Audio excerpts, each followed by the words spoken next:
Since the last time we took a look at New World, there's actually been a few big updates, including a video showcasing some of the game's enemy factions, a blog post diving into player-run settlements, and some info on the currently underway closed alpha. And here in today's video, I'd like to go over all of the new information and details we've got about New World, because I think there's some pretty interesting stuff that you guys might like to hear about. So let's talk about it. All right, so first off, we've got this developer diary video called Fight the World, and in this they do a basic overview of some of the general ideas behind the game, but they also cover the game's 4 enemy factions. Not a ton of new info came out of this, but I still think it's interesting enough to take a look at. So they start off by talking about how players are starting at ground zero, washed up on the beach after their ship has crashed, and there's nobody around. Now, as you progress and go through the introductory tutorial, you'll eventually come across other players, and then they emphasize this whole band together or die alone. They talk about how they've made this vast explorable world that is supposed to be dangerous and filled with numerous enemy factions. So the first faction that we've known about since the beginning is the Corrupted. These are the red glowy eye enemies. These are the creatures that were turned by the magical powers of the island. Now, they're mainly situated on the northern portion of the island, and they will be constantly pushing south, encroaching on player encampments. Besides the Corrupted, they have the Lost, which are the soulless wretches. They lost their soul and they're just roaming the island. These are like the ghouls, the undead within New World. There's also the Angry Earth, one of my favorite factions. I like this whole nature vibe here. It's nature taking on the form of creatures. It's basically the world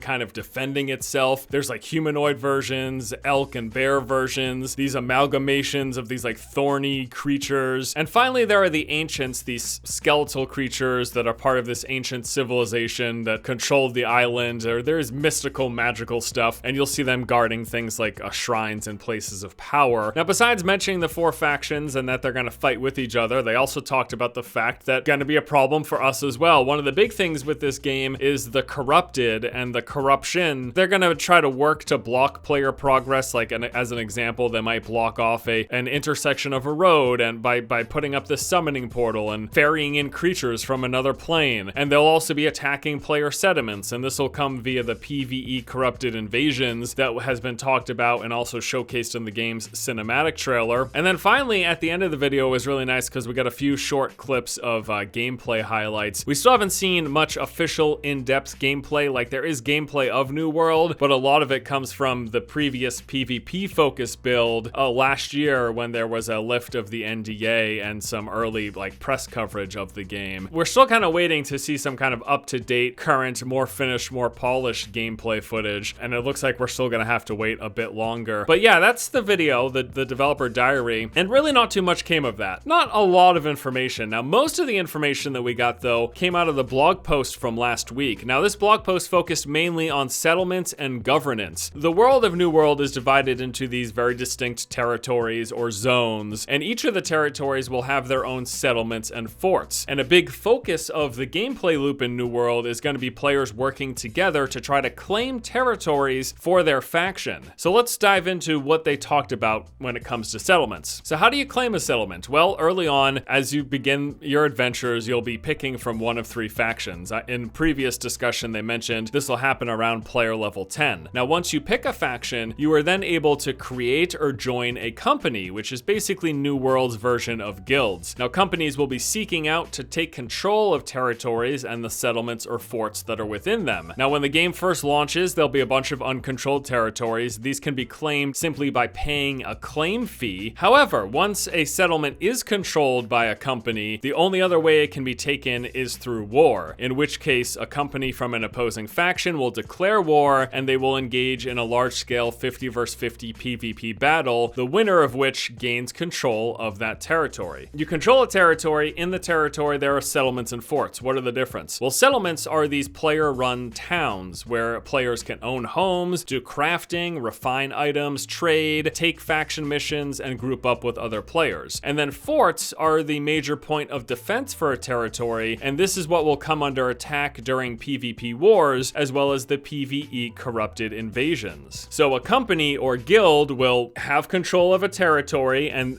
as such control that territory's settlement and fort. But who does the controlling and who decides what happens with it? Well, that's where the governors come in. So governors are company leaders or guild leaders. Now, when a company takes a territory, the governor of that company is the one who controls what happens with that territory, the settlements, and the forts. They're going to be responsible for starting town projects, adjusting taxes and fees to pay for the settlement's upkeep, and making the settlement a desirable place for other players to join. In addition to the governor, there's also a consul, and there can be as many or few of these as a company wants. They're basically the second in command to the governor, and they're going to have nearly all of their same permissions and powers. They basically act as an officer, another in control if the governor isn't around. So settlement upgrades are going to be a big thing once a company owns a settlement, like things like crafting and refining stations can be upgraded, enabling higher quality and more powerful items to be crafted by players. There's also lifestyle buffs. These are powerful long-term bonuses for things like crafting and combat that will apply only to your territory's residents. And a resident is basically any player who purchases a home within a settlement in a territory. I feel like this is starting to get confusing. It's really not though, I promise. So what are town projects? Town projects are these large-scale activities where players will work together to try to upgrade their settlement. So they're going to require a significant amount of time and resources in order to complete, and these are activated by a settlement's governor or consul. Players in the town can take on missions to contribute to and progress the project. Settlements will be leveling up every time a new town project is completed, and they can also level down if the upkeep is not paid for the settlement or if a PvP corrupted invasion is not successfully defended against. So that's what a settlement is, and that's how settlements are controlled by the governors and the consuls. How would you go about joining a settlement? Do you have to be part of the company who owns it? No, you don't. You don't have to be in the company that fights for and controls a territory and its respective settlements. Basically, all you need to do is purchase your own house within the settlement, and any player can live in any house in any settlement, regardless of which faction they are on or which company controls that territory. And if the territory changes hands through PvP battles, the residents will be largely unaffected in that their homes are still going to be there. What can change though is the taxation, upgrades, and lifestyle buffs that are decided upon by the new controlling company of that settlement. There's a lot going on here, and it's kind of cool that this game is going to have this big emphasis on these player-run settlements, these battles for territory control. The winning company controls the settlement and fort, and then they decide a lot of the features and everything that go on within that settlement, and then any player can decide, hey, is this a good settlement? It's obviously going to be the case where there's going to be this community that's built within the different servers where, you know, you're going to look for the settlements that have like the best upgrades but the lowest taxation rate, and they're the settlements that choose, I guess, some of the best lifestyle buffs that maybe, I don't know, increase your gold gain while you're fighting in the world, or they've got the best crafting stations so you can make the highest tier gear. It'll be cool to see the kind of community that are built these features of the territory control, the settlements, the forts, and all of it being controlled by these companies or guilds. Create some really interesting dynamics. So the real question, of course, becomes, that's all good and well, but is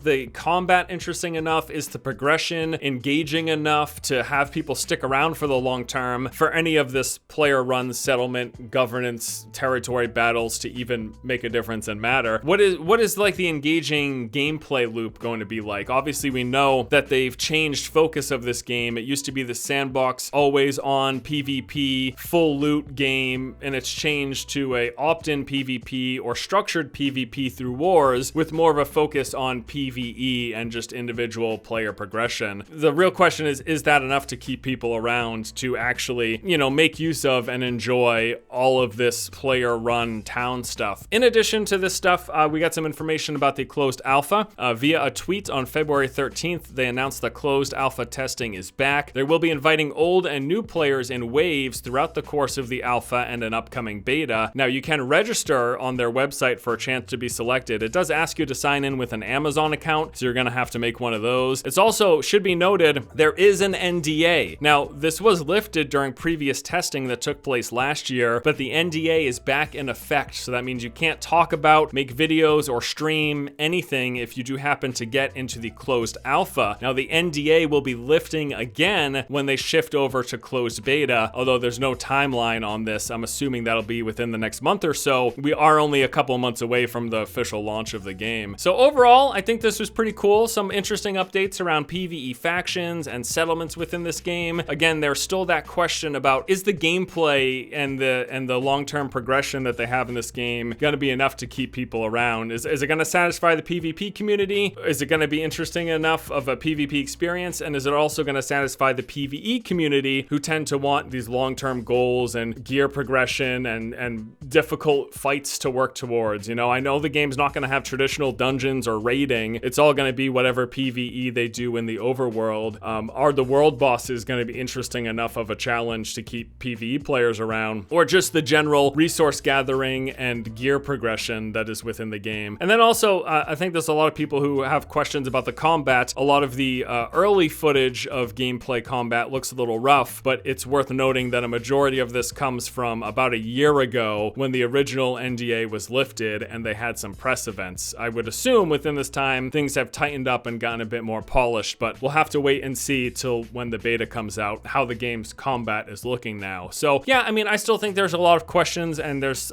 uncertainty, and it is absolutely the case that a lot of that hardcore PvP community are quite clearly still very upset with the changes that took place and were announced about a month or so ago. But what can you do? You know, you can't please everybody. I think I would have really liked this open world freeform PvP full loot game that they originally were trying to make, but I could also like this, and I'm still gonna keep my eye on the game. So there you go, some new information for New World. Hope you enjoyed the video. I'll continue to keep tabs on this game as new details come out. I'll make more videos for you guys. And yeah, that's it. Thanks for watching.